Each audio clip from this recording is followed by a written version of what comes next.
Doctor शिवनूर जी Srivastava treatment centre में यहाँ पर आकर के संडे को पेशेंट को देखते हैं। तो इनसे आज इस विषय में बात करेंगे, ब्रश किस समय करना चाहिए, सुबह करना चाहिए, रात को करना चाहिए, और ब्रश कैसा करना चाहिए, क्या टेक्निक है, और ब्रिसल्स खराब हो जाए तो इसका कितने समय, 3 महीने बाद बदलना, क्या बदलना, इसके बारे में इस विषय में बात करेंगे।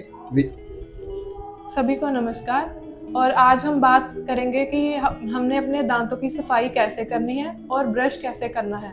नॉर्मली हम जो रोज़मर्रा ज़िंदगी में हम देखते हैं कि जो लोग हैं वो ब्रश करते हैं ऐसे या फिर ऐसे, है ना, और किसी को पता ही नहीं है कि सबसे सही तरीका ब्रश करने का क्या है। तो आज हम सीखेंगे मॉडिफाइड बास टेक्निक, जो कि ब्रशिंग टेक्निक है। आज हम वही सीखेंगे।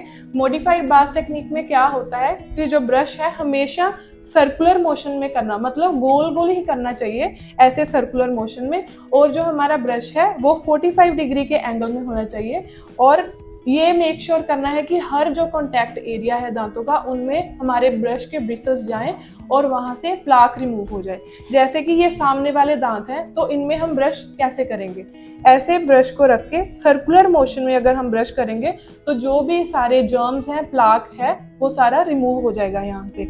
अब अंदर से हमने ब्रश कैसे करना है, जैसे ये हमारे दांत हैं तो इनमें ऐसे 45 डिग्री एंगल पे रख के ऐसे बाहर की तरफ ब्रश करना है, ना कि ऐसे अंदर की तरफ। वो तो फिर अंदर ही मुंह में जर्म्स चले जाएंगे, तो बाहर की तरफ ऐसे हमने हमेशा ब्रश करना है। तो ये थी हमारी मॉडिफाइड बास टेक्निक, जिसके माध्यम से हमने ये सीखा कि ब्रशिंग कैसे करते हैं।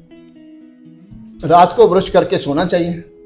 बिल्कुल, हमने हमेशा 2 बार दिन में ब्रश करना है। एक जब मॉर्निंग में खाना खाने के तुरंत बाद, मतलब खाना खाने के बाद करना है, और रात को सोने से पहले। इससे क्या होता है, अगर हम रात को ब्रश करके सोते हैं तो जो भी बैक्टीरिया है, जर्म्स है, वो फ्लश ऑफ हो जाते हैं। और बाद में अगर हम नहीं करके सोते तो वो बैक्टीरिया मुंह के अंदर में ही रह जाते हैं और कैविटीज होने का ज़्यादा डर रह जाता है।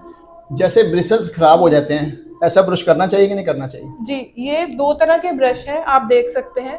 इसमें है कि ब्रिसल्स जो है फैल चुके हैं, स्प्रेड हो चुके हैं। ज्यादातर लोग क्या करते हैं कि यही ऐसे ही ब्रश यूज करते रहते हैं, जो कि बिल्कुल गलत है। अगर हमारा ब्रश ऐसी स्थिति में है तो ही ब्रश यूज करना है। आइडियली जो टाइम है ब्रश चेंज करने का, वो है 3 महीने।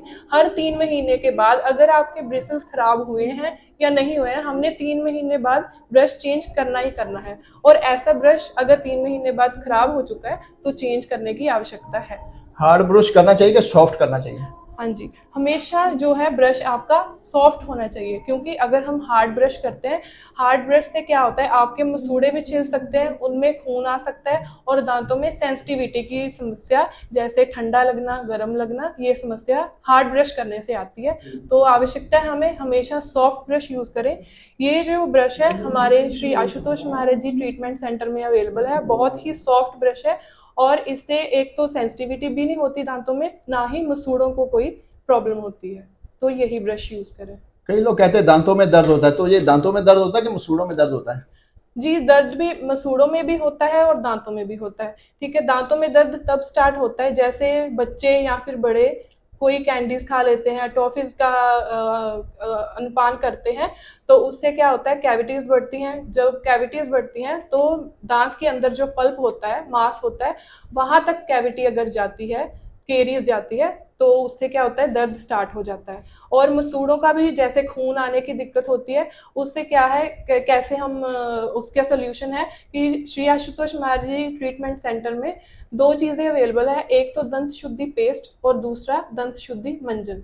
2 चीज़ें यूज़ करनी है। ठीक है, जो टूथ पेस्ट है उसकी क्वांटिटी जैसे पी होता है, पी मतलब मटर का दाना, उतनी क्वांटिटी लेकर ब्रश में 2 टाइम ब्रश करना है। उससे आपको काफ़ी सुरक्षा दांतों की हो जाती है।